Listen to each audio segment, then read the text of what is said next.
नमस्कार मित्रांनो, welcome to S class education. आज आपण बघणार आहोत इयत्ता 10वी भूगोल या विषयामधला जो आपला पाठ दुसरा आहे स्थान आणि विस्तार. या पाठाचा पूर्ण स्वाध्याय आज आपण कव्हर करणार आहोत. खरं तर हा पाठ तसा खूप लहान आहे, म्हणजे याच्यामध्ये खूप मोठी अशी उत्तरं नाहीयेत, पण तरी सुद्धा आपण पूर्ण सगळी जी उत्तरं आहेत तर या पाठाची बघणार आहोत. सगळ्यात सुरुवातीला आपल्याला जो प्रश्न आहे तो म्हणजे असा की विधान योग्य आहे की अयोग्य आहे ते ओळखायचं आहे आणि त्यानंतर जर अयोग्य असेल तर ते दुरुस्त करून लिहायचे. आता एक्झाम मध्ये तुम्हाला दुरुस्त करून लिहा असा प्रश्न नाही दिला जात. तुम्हाला फक्त सत्य आहे की असत्य आहे किंवा योग्य आहे की अयोग्य आहे, चूक आहे की बरोबर आहे एवढंच लिहायचं असतं. ते बरोबर करून लिहायचं नसतं चुकलेलं विधान. सो ते तुम्ही लक्षात ठेवू शकता. आता या ठिकाणी बघा, सगळ्यात पहिला प्रश्न आहे तो म्हणजे ब्राझील हा देश प्रामुख्याने दक्षिण गोलार्धामध्ये आहे. उत्तर योग्य की अयोग्य एवढंच लिहायचंय, तर योग्य आहे. दुसरं असं आहे, बरं दक्षिण गोलार्धामध्ये आहे हे तर योग्य आहे. आता तुम्ही मला याचं एक्स्ट्रा इन्फॉर्मेशन देणार आहात की ब्राझील कुठल्या खंडामध्ये येतो हे तुम्ही मला सांगणार आहात. नेक्स्ट आहे भारताच्या मध्यातून नकर वृत्त गेलं आहे. भारताच्या ब्राझीलच्या. सो त्याच्यामुळे हे जे विधान आहे की भारताच्या मध्यातून मकर वृत्त गेलं आहे तर ते चुकीचं आहे. दुरुस्त करून एक्झाम मध्ये लिहायची गरज नाही, कारण तसा क्वेश्चन नाही विचारला जात. पण आता इथे आपण स्वाध्यायामध्ये दिलाच आहे प्रश्न, त्यामुळे आपण लिहितोय दुरुस्त करून. तर त्याचं उत्तर आहे की भारताच्या मध्यातून कर्कवृत्त गेलं आहे, किंवा तुम्ही ब्राझीलच्या मध्यातून मकर वृत्त गेलं आहे असं त्याचं योग्य करू शकता. इनफॅक्ट मध्यातून नाही गेले, दक्षिणेकडून गेले, त्यापेक्षा बेटर आहे की भारताच्या मध्यातूनच लिहा. नेक्स्ट आहे की ब्राझीलचा रेखावृत्तीय विस्तार भारतापेक्षा कमी आहे. हे विधान अयोग्य आहे. आपण बघायचं म्हटलं तर ब्राझीलचं जे क्षेत्रफळ आहे तर ते भारतापेक्षा जास्त आहे. त्यामुळे ब्राझीलचा रेखावृत्तीय विस्तार जास्त आहे हे बरोबर उत्तर असायला हवं होतं, किंवा बरोबर विधान असं असायला हवं होतं. सो तुम्ही दुरुस्त विधान करून हे लिहू शकता. ब्राझील देशाच्या उत्तर भागामधून विषुववृत्त जाते. येस, बरोबर आहे की ब्राझीलच्या उत्तरेकडून विषुववृत्त जाते आणि दक्षिणेकडून मकरवृत्त जाते. Extra information. नेक्स्ट आहे ब्राझील देशाला पॅसिफिक महासागराचा किनारा लाभला आहे. अयोग्य उत्तर. ब्राझीलच्या बाजूला जर तुम्ही बघायचं म्हटलं तर त्या ठिकाणी उत्तर अटलांटिक आणि दक्षिण अटलांटिक महासागर आहे, तर अटलांटिक महासागराचा किनारा लाभलाय. अजून एक गोष्ट अशी आहे, तुम्ही मला एक इन्फॉर्मेशन मध्ये सांगू शकता की भारताच्या पूर्वेकडे कुठलं सागर उपसागर जे काय असेल ते कुठलं आहे ते तुम्हाला त्याचं नाव सांगायचंय. हे जस्ट एक इन्फॉर्मेशन आहे, ज्याला माहिती आहे तर ते तुम्ही कमेंट बॉक्समध्ये कमेंट करून सांगू शकता. भारताच्या आग्नेयेस पाकिस्तान हे राष्ट्र आहे, तर हे अयोग्य आहे. भारताच्या आग्नेयेस नाहीये, भारताच्या वायव्येस आहे पाकिस्तान हे राष्ट्र. भारताच्या आग्नेयेस कुठलं राष्ट्र आहे का, असेल तर त्याचं नाव सांगा, नसेल तर तुम्ही नाही म्हणून सांगू शकता. भारताच्या दक्षिण भूभागास द्वीपकल्प म्हणतात. येस, भारताच्या दक्षिण भूभागाला आपण द्वीपकल्प असं बोलतो. त्यानंतर पुढचा प्रश्न आहे आपल्याकडे, तो म्हणजे की थोडक्यात उत्तरे द्या, आणि त्यामध्ये पहिला आहे, तर आता याच्यामधला जो पहिला प्रश्न आहे तर तो आहे की स्वातंत्र्योत्तर काळामध्ये भारत आणि ब्राझील या देशांना कोणत्या समस्यांना तोंड द्यावे लागले. तर स्वातंत्र्योत्तर काळामध्ये म्हणजे जेव्हा आपल्याला स्वातंत्र्य मिळालं त्यानंतरच्या काळामध्ये की भारत आणि ब्राझील या म्हणजे दोन्ही देश जर आपण बघायचे म्हटले तरी पारतंत्र्यामध्ये होते. भारत पण आणि ब्राझील पण होता. भारत तर आपल्याला माहितीये की इंग्रजांच्या पारतंत्र्यामध्ये होता. ब्राझील कोणाच्या पारतंत्र्यामध्ये होता, अगेन कमेंट करायचं आहे उत्तर. ऑलरेडी मी याच्यावरती व्हिडिओ अपलोड केलेला आहे. सो ज्यांना कोणाला याची उत्तरं सगळ्याची माहिती नसतील ते लोक तो जो चॅप्टरचा व्हिडिओ आहे तर तो चेकआउट करू शकतात. तर स्वातंत्र्योत्तर काळामध्ये भारत आणि ब्राझील यांना कोणत्या समस्यांना तोंड द्यावे लागले. तर पुढील काही समस्यांना तोंड द्यावं लागलं होतं काय, किंवा पुढील काही समस्या सहन कराव्या लागल्या होत्या.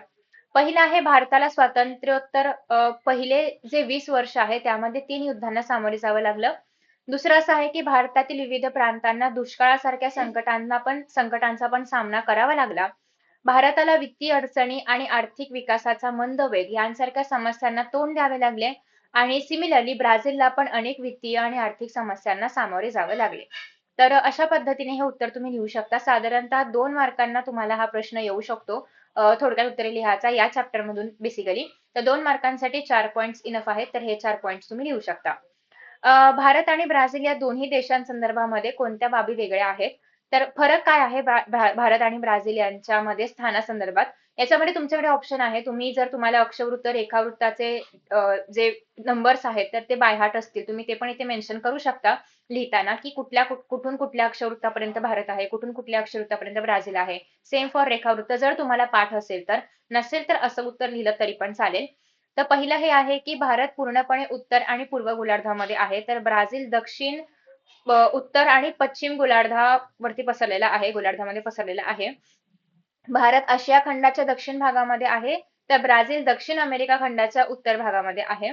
भारताचा जो बहुतांश भूभाग आहे तर तो उत्तर गोलार्धामध्ये आहे आणि ब्राझीलचा जो बहुतांश भूभाग आहे तर तो दक्षिण गोलार्धामध्ये आहे. तर अशा पद्धतीने आपण याचं उत्तर लिहितोय आणि 3च मुद्दे आहेत.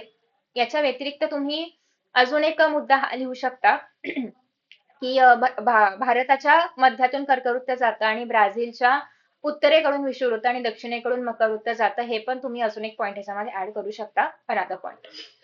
त्यानंतर आफ्टर दॅट, त्यानंतर पुढचा प्रश्न आहे आपल्याकडे तो म्हणजे की भारत आणि ब्राझील यांचा जो अक्षवृत्तीय आणि रेखावृत्तीय विस्तार आहे तर तो सांगायचा आहे. आता या ठिकाणी ऍक्च्युली चिन्ह पडली नाहीये, तर आपण असं लिहितो ना अंश आणि मिनिट, तर ते तुम्हाला इथे लिहायचे अंश आणि मिनिट. अंश म्हणजे एक छोटूसा गोल आणि मिनिट म्हणजे एक डॅश वगैरे अशा पद्धतीने.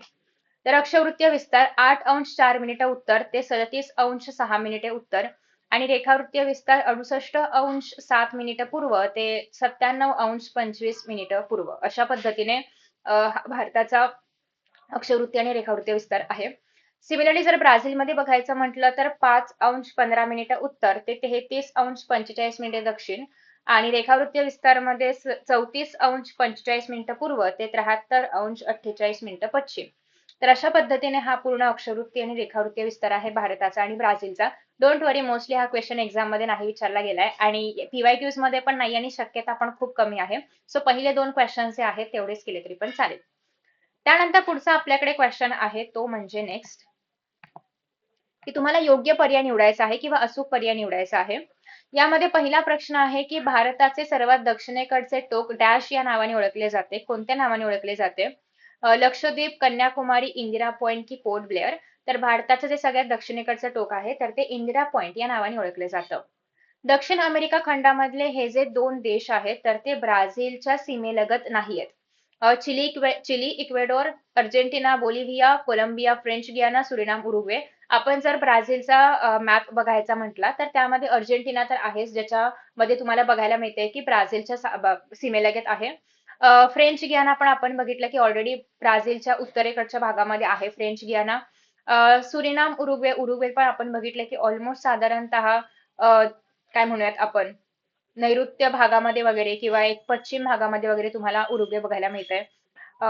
If I am not wrong, let me check again. Sorry sorry sorry, पश्चिमेकडे नाही दक्षिणेकडे आहे उरुग्वे, या ठिकाणी पॅराग्वे, सॉरी. सो उरुग्वे दक्षिणेकडे तुम्हाला बघायला मिळते, अर्जेंटिना पण तुम्हाला बघायला मिळते. बट चिली, इक्वेडोर या ठिकाणी तुम्हाला बघायला मिळत नाही. So correct answer is Chile, Ecuador. ठीक आहे. दोन्ही देशांमधील राजवट कुठल्या प्रकारची आहे? तर दोन्ही देशांमधील राजवट जी आहे तर ती प्रजासत्ताक प्रकारची आहे. खालीलपैकी कोणता आकार ब्राझीलचा किनारी भाग दर्शवतो? तर या ठिकाणी बघा पहिला जो आकार आहे तर तो ब्राझीलचा किनारी भाग दर्शवतो. उत्तर अटलांटिक महासागर, दक्षिण अटलांटिक महासागर असं. खालीलपैकी कोणता आकार भारताचा किनारी भाग दर्शवतो? भारताचा किनारी भागामध्ये बघा असं द्वीपकल्पीय भाग आहे, तिन्ही बाजूनी समुद्र आहे, खाली दक्षिण महासागर, पूर्वेकडे बघायचं म्हटलं तर बंगालचा उपसागर आणि पश्चिमेकडे बघायचं म्हटलं तर अरबी समुद्र. तर असं तिन्ही बाजूंनी तुम्हाला किनारी भाग बघायला मिळतोय. तर हे या थर्ड पर्यायामध्ये आहे. गोलार्धाचा विचार करता खालील पर्यायांपैकी भारत कोणत्या गोलार्धामध्ये आहे? आपण आत्ताच बघितलं की भारत जो आहे तर तो उत्तर गोलार्धामध्ये आहे आणि उत्तरमध्ये पण स्पेसिफिकली सांगायचं म्हटलं तर पूर्व मध्ये आहे असं आपण बोलू शकतो. तर इथे जर तुम्ही बघायचं म्हटलं तर हा दक्षिण उत्तर गोलार्ध आहे, दॅट इज नॉट. त्याच्यानंतर इथे फक्त दक्षिण गोलार्ध आहे, ते पण नाही येणार. या ठिकाणी उत्तर दक्षिण आहे पण पश्चिमेकडची बाजू आहे, आपल्याकडे आपल्याला पूर्वेकडची बाजू पाहिजे. सो करेक्ट आन्सर जे येणार आहे तर ते असलं पाहिजे ऑप्शन नंबर 3 आपल्या याचं करेक्ट उत्तर असलं पाहिजे. सिमिलरली ज्याप्रमाणे आपण भारतासाठी ओळखलं सेम तुम्हाला ब्राझीलसाठी आता ओळखायचं आहे की ब्राझील कुठल्या गोलार्धामध्ये येतो. तर ह्याचं करेक्ट ऑप्शन आहे पहिल्याचं तर 3. दुसऱ्याचं बघायचं म्हटलं आपण तर ब्राझील आपण पाहिलं होतं की मोस्टली दक्षिण गोलार्धामध्ये येतं. तर बघा आता दक्षिणेकडे पण आपण पाहिलं होतं की ब्राझील जे आहे ते दक्षिणेकडे आहेच आहे पण सोबतच ते पश्चिम गोलार्धामध्ये पण आहे, थोडंफार उत्तर गोलार्धामध्ये पण आहे. त्यामुळे याचं उत्तर जे आहे तर ते दक्षिण आणि पश्चिम गोलार्ध म्हणजे जर चूज करायचं म्हटलं यामधून तर तुम्हाला बघायला मिळतंय की याचा करेक्ट आन्सर आहे. सो दक्षिण आणि पश्चिम गोलार्ध मेन असल्यामुळे याचं उत्तर येणार आहे हे सेकंड वाला ऑप्शन. तर अशा पद्धतीने आपण पूर्ण स्वाध्याय बघितलेला आहे. आय होप की तुम्हाला अशा प्रकारचे व्हिडिओज बघायला आवडतील.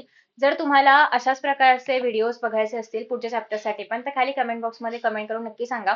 सो सिमिलर स्वाध्यायाचे व्हिडिओज जे आहेत तर मी इतर चॅप्टरसाठी पण अपलोड करेन. So thank you so much for watching this video and see in the next session. Bye.